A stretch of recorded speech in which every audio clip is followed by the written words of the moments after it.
హల్లెలూయా.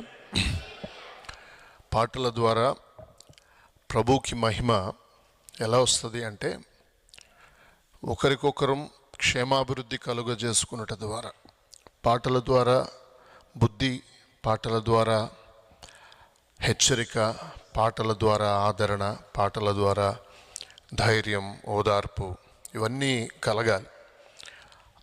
ఎవరికి కలగాలి? మనకి కలగాలి. మనకి కలిగితే మన తోటి సహోదరులకి మనం పాడే పాటల ద్వారా క్షేమాభివృద్ధి కలగజేస్తే అప్పుడు దేవుడు సంతోషిస్తాడు, మహిమపరచబడతాడు. డైరెక్ట్గా దేవుడు పాటలు పాడేస్తే ఉబ్బు తబ్బి పైపై గెంతులేసే దేవుడేం కాదు.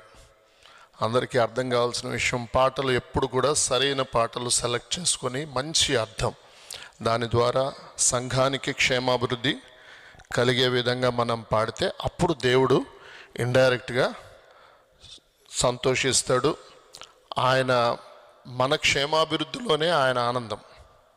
సంఘానికి, సంఘ పరిచర్యకు, సంఘ సహవాసానికి ప్రాముఖ్యమైనది విశ్వాసుల క్షేమాభివృద్ధి. మనందరి క్షేమము మరియు అభివృద్ధిలో ప్రభువు మహిమపరచబడే దేవుడు. హల్లెలూయా.